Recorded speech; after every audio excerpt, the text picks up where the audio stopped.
ఓకేనా? నమస్కారం. నన్ను ప్రభాకర్ ప్రసాద్ అంటారు. నేను 1983 నుంచి విలేకరిగా పనిచేశాను. ఇప్పుడు నేను విలేకరి పదవి నుంచి తప్పుకున్నాను. రిటైర్మెంట్ తీసుకున్నాను.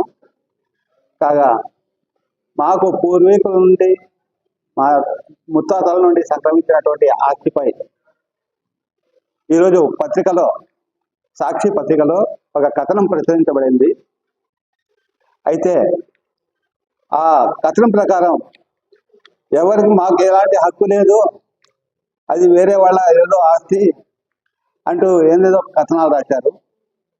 అయితే 1900 సంవత్సరం నుండి అది ఫక్రుద్దీన్ ఖాన్ అనే ఒక వ్యక్తికి సంబంధించినటువంటి ఆస్తి. అది RH చూపించబడింది. ఇది RH. అది ఫక్రుద్దీన్ ఖాన్ అనే వ్యక్తి పేరు ఉంది. అలాగే దేశంలో భూముల మీద బ్రిటిష్ ప్రభుత్వం రీసెటిల్మెంట్ సర్వే జరిగినప్పుడు అది RSR రికార్డ్ చేశారు.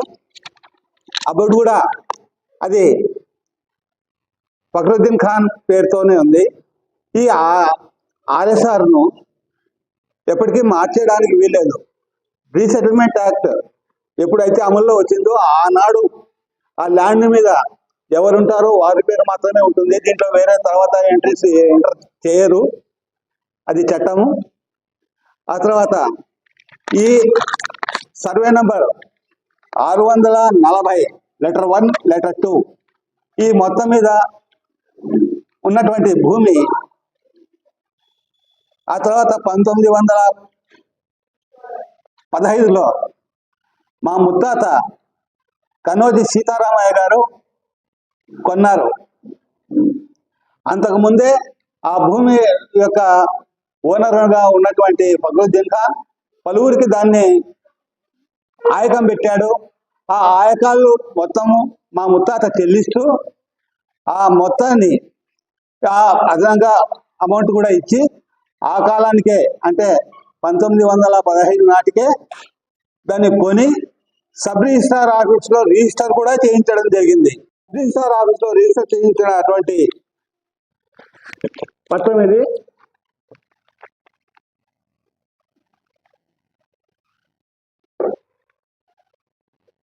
నంబర్ 3741 ఆఫ్ 1915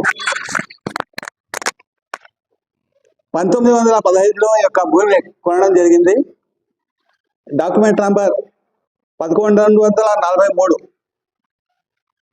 ఆ తర్వాత ఆ విధంగా ఫక్రుద్దీన్ ఖాన్ నుంచి మా కుటుంబానికి మా ముత్తాత చేతికి ఇది భూమి మార్పు చేయబడింది.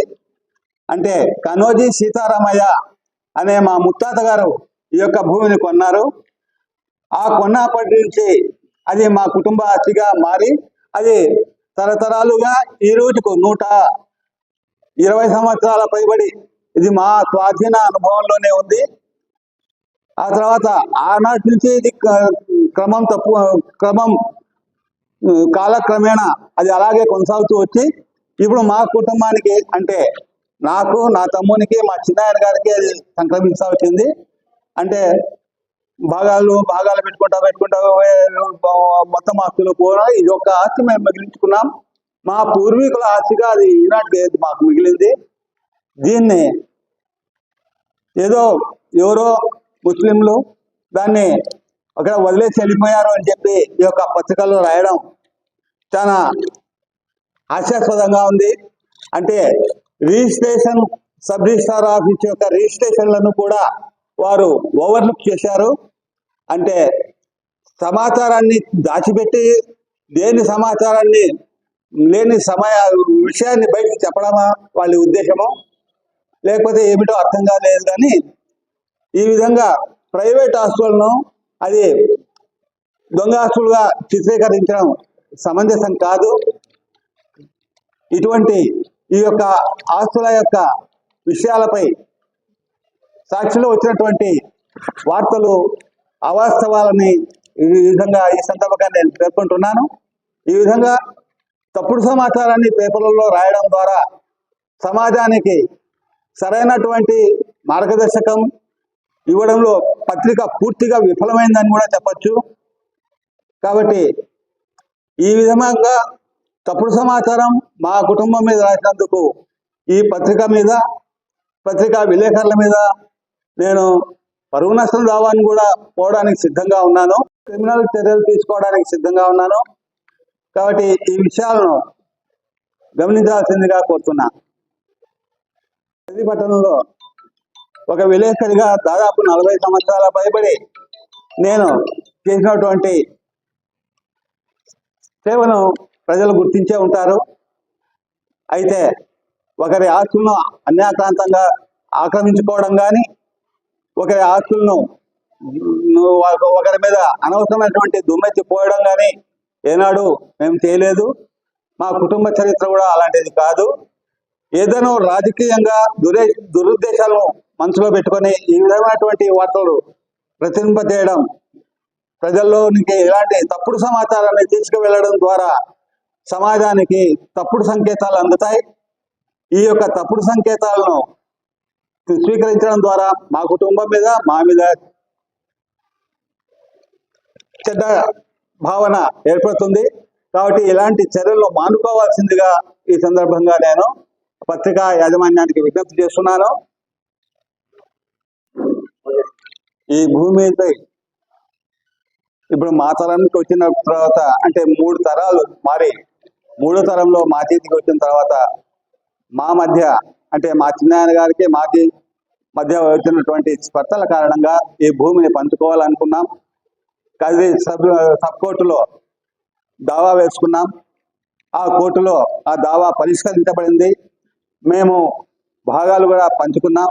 ఆ తర్వాత ఈ భూమిని అమ్ముకొని మా అవసరాలు తీర్చుకోవాలని చెప్పి మేము చేస్తున్నటువంటి ప్రయత్నంలో భాగంగా ఈ భూమిని బెంగళూరుకు చెందినటువంటి వెంకటేశ్వర బిల్డర్స్ అనే సంస్థకు మేము విక్రయించాం. ఆ విక్రయించడంలో భాగంగానే ఇప్పుడు కార్యక్రమాలు సాగుతున్నాయి. ఆ మధ్యకాలంలోనే ఇటువంటి వార్తలు ప్రచురించారు. అంటే ఏదో రాజకీయ దురుద్దేశాలను మనసులో పెట్టుకొని ఇలాంటి వార్తలను ప్రచురించారని తెలుస్తూ ఉంది. కాబట్టి ఈ యొక్క దురుద్దేశాలను ప్రజలంతా గమనించాలని కోరుతున్నాను. ఇన్నాళ్లుగా ఎన్నడూ లేనటువంటి ఆరోపణలు, అపోహలు మా మీద ప్రచారం చేయడం మరియు మనుషుల మీద దుష్ప్రచారాన్ని చేయడం సరైన పద్ధతి కాదు. దీన్ని మానుకోవాలని కోరుతున్నాం. ఇది పూర్తిగా ఇప్పటికీ మైనార్టీలది, ముస్లిమ్స్ది అని చెప్పి చెప్తున్నారు. అది మైనార్టీలదే. మొదట్లో 1900 సంవత్సరాలకు 1900కు పూర్వం మైనార్టీలదే, మేము కాదంటం లేదు. వారి వద్ద నుండి 1915లో మేము కొన్నాం.